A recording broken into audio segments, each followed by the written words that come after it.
हम शांति। ये 27 जनवरी 2022 की मुरली के ऊपर कुछ विचार है।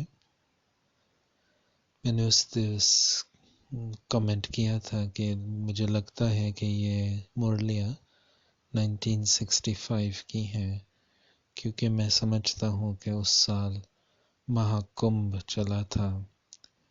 तो बाबा उस महाकुंभ की सेवा के लिए आइडियाज़ देता रहता है।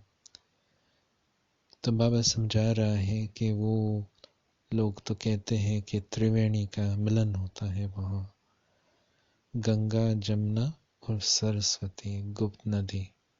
वो नदी है ही नहीं, परंतु ये संगम की बात होती है। तो बाबा कहा कहता है कि उनको समझाओ कि ये तो संगम युग का यादगार है। ये कोई स्थूल पानी की संगम पर ऐसे कुछ पावन आप नहीं बन सकते हो, लेकिन कल्प के संगम युग पर आप पावन बन सकते हो। ये ज्ञान सागर और ज्ञान नदियों का मिलन है। तो यही है कुंभ मेला। जो भक्ति का है वो है, आज बाबा क्या कह रहा है, कुंभकर्ण का मेला।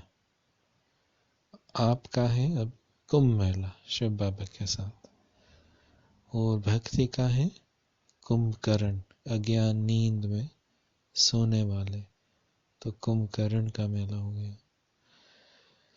तो बाबा आइडियाज इस प्रकार से देता है, और फिर बाबा कहा कहता है कि सेवा करेंगे तो आशीर्वाद मिलेंगे। फिर बाबा का दूसरा टॉपिक पवित्रता का ऊपर है कि यही है मुख्य हम सब के लिए। और बाबा ये इंटरेस्टिंग पॉइंट पर ध्यान खिंचवा रहा है कि कैसे विकार हमारे संपत्ति आदि का व्यर्थ कराते हैं। यदि हम सोचें तो पुरानी जीवन में बहुत कुछ संपत्ति वेस्ट हुआ विकारों के आधार पर। चाहे अटैचमेंट्स है, तो मेजॉरिटी मैं समझता हूँ संपत्ति अटैचमेंट्स में जाता है। बहुत खर्चा होता है ईगो के ऊपर, कि अपना अपीयरेंस, अपना इमेज। फिर बहुत खर्चा भी होता है लोभ के कारण, नहीं इकट्ठा करो वस्तु, कुछ खाने के ऊपर, कुछ चीज़ें के ऊपर, प्रॉपर्टी आदि, बहुत कुछ खर्चा उस पर होता है। फिर काम के पीछे भी, काम विकार के पीछे भी खर्चा कर सकते हैं। और फिर क्रोध, समझो ईर्ष्या है, बदला लेने की भाव है, उस पर भी खर्चा हो सकता है, नहीं? तो बाबा क्या कहता है कि बाबा ने आपका कितना व्यर्थ जाने से बचत किया है। और फिर समाज का भी रस्म रिवाज के कारण भी बहुत खर्चा होता है, भक्ति में भी बहुत खर्चा होता है। तो बाबा ने भटकने से छुड़ा दिया, और जो समाज के लोग लाज मर्यादा इस सभी से भी छुड़ा दिया। तो आप विचार करेंगे, आपकी सिंपल लाइफ होने के कारण आपका कितना खर्चा बच गया है। तो पवित्रता से वास्तव में बहुत फायदा है। नहीं तो वास्तव में लोग दुनिया में कितना खर्चा करते रहते हैं और कर्जा लेते रहते हैं, ठीक है ना। तो बाबा ने ये सभी बातों से आपको छुड़ा दिया है। फिर तीसरा बाबा का टॉपिक है याद की यात्रा के ऊपर। तो बाबा समझा रहा है कि बच्चे, तुम सबका मुख्य लक्ष्य क्या है, वो है कि अंत मते सुगति।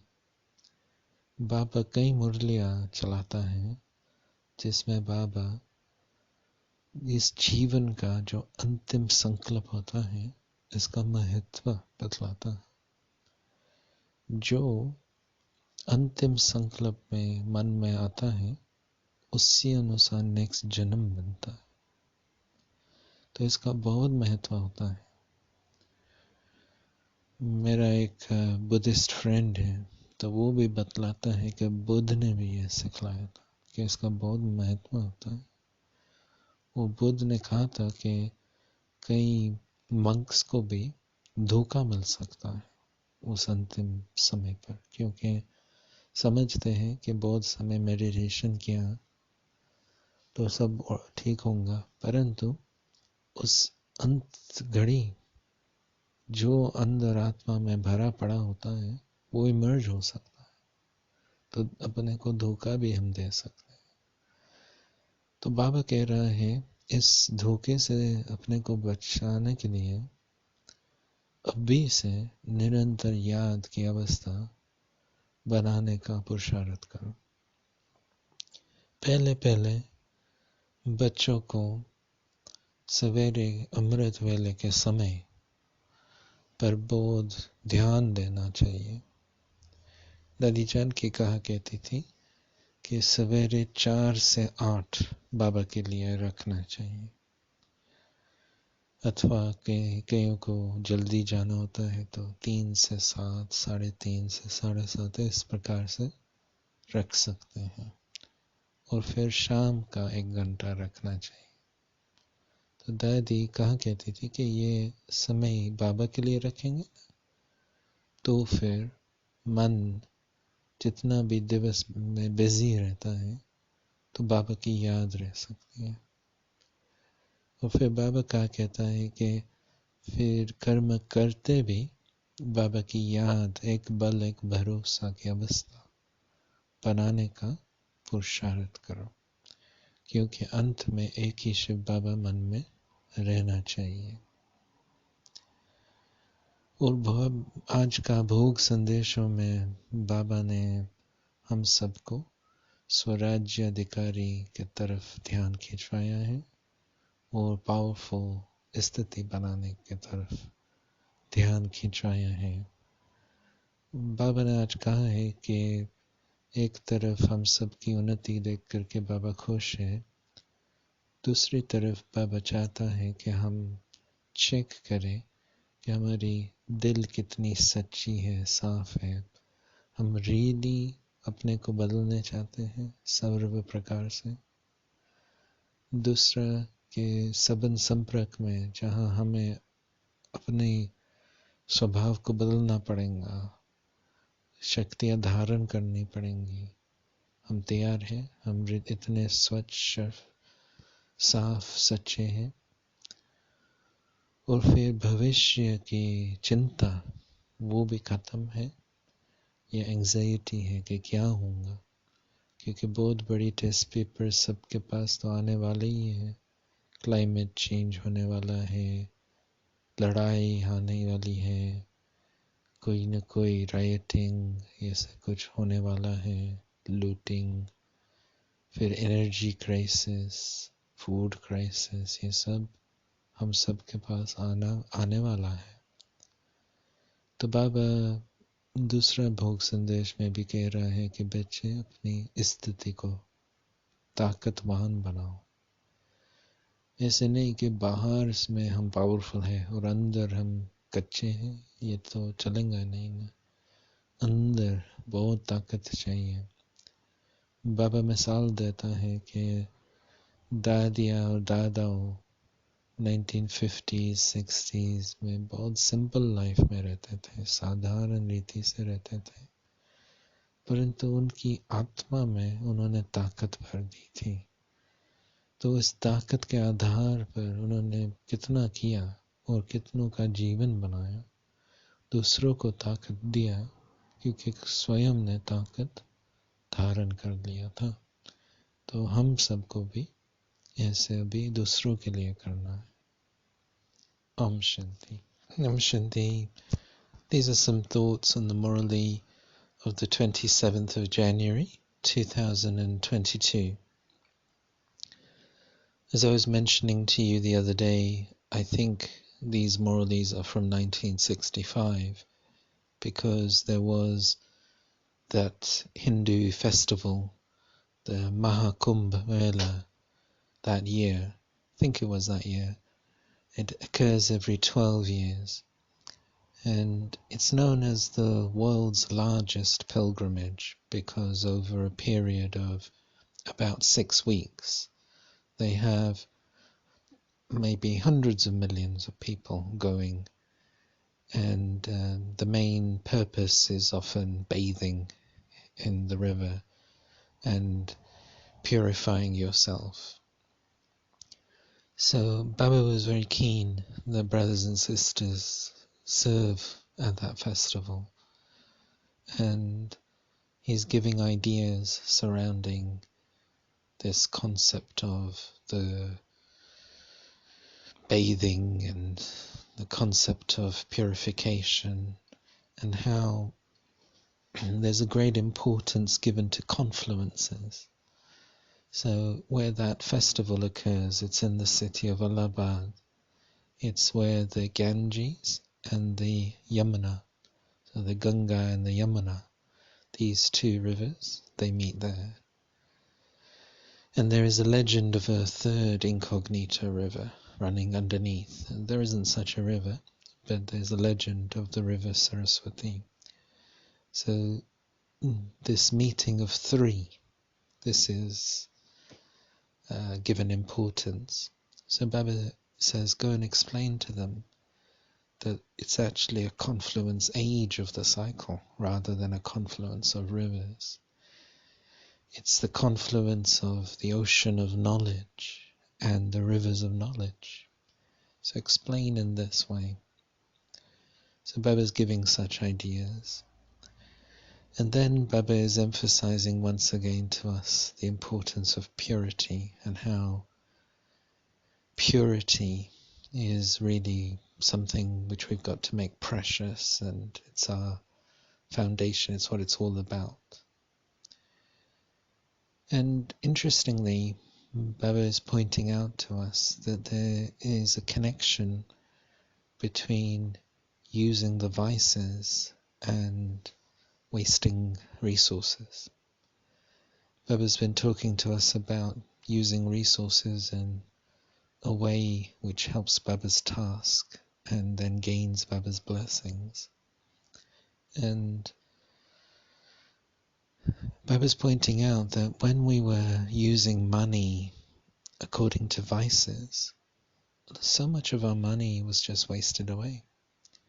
And if you think of if you had a Lokik life before you were a BK, or even you can just think about it, and it's true, isn't it, that we would use the vices for attachments, we would use the vices for ego-based purposes, so we would use money for ego-based purposes.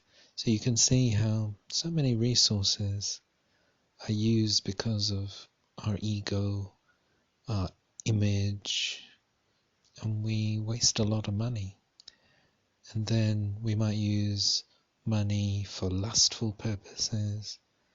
Certainly, I think attachment, greed, of course, we can use money to accumulate lots of things. So you can see an anger, for revenge purposes, we could even use money. It's true, isn't it, that the vices and impurity actually cause us to waste a lot. And then we think we've got to fit into society's expectations, so we waste a lot of money there. And Baba's saying that Baba's purity and simplicity frees you from a lot of waste. And you're not just using things in bhakti now, but you're using things very consciously on the basis of knowledge. And then the third topic is surrounding remembrance. And Baba's reminding us that ultimately the reason we're doing all of this, that we're practicing the way we are, is to prepare for the final moment when we leave this body. Baba speaks Murlis about the importance of that final moment. I was speaking with a Buddhist friend, and he was also saying that the Buddha taught quite a lot about this final moment, and how even as a meditator you can prepare yourself and then be deceived in that final moment. So we mustn't be complacent. So Baba is saying that you're going to have to develop this stage of just remembering one and practice this one strength, one support, this continuous yoga, because of course we don't even know when our final moment would come. But whenever it comes, we want to just be in Shiv Baba's remembrance. If our remembrance is scattered, then we'll take rebirth according to karmic accounts. But if we can stay in Shiv Baba's remembrance in our final moments, then we can go in the karmatit stage. And Baba is reminding us of the importance of Amrit Vela, because we can be busy all day, but we must have some protected time. And so Daddy Janki used to say that we should try and keep 4 a.m. till 8 a.m. for Baba, have it as protected time. Or if you have to go to work a little earlier, you could do 3 till 7 or 3:30 till 7:30, something like that. And so she was very keen that we had protected time in the morning and then also in the evening. So Baba is saying you're going to have to develop your practice of that. In the Bhog messages today, Baba is asking us to look at ourselves, that how sincere are we? How much clarity, how much cleanliness do we have in our own desire to change ourselves? Also, in our desire to really bring unity and harmony in relationships. Baba wants us to be honest with ourselves, and where is it that we really don't want to change? And then also, where are we being anxious for the future, worries for the future? Baba is saying that so many things are going to come. We're just going to have to get out of those patterns of thinking about worrying and just stay in our self-respect. It's our throne of self-sovereignty. This is what we've got to adopt. And in the other Borg message, Baba is also saying that you've got to develop a lot of strength inside. You have to develop a powerful stage. You don't want to be fragile on the inside. The worst thing is that externally we're strong and powerful, and then internally we're fragile. So many things are going to come our way. Climate change, and we've just had a pandemic, and then there will be all sorts of civil conflicts, and then also war. All these things are going to happen. Energy crises, food crises.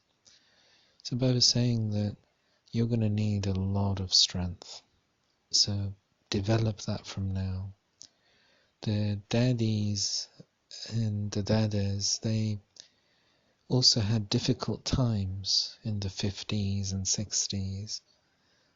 And although they lived very simply, internally they had a lot of strength. So their spiritual stage became the foundation for others to also become strong. So Baba is saying that you also need to develop such strength so that others gain strength from your strength. Shanti.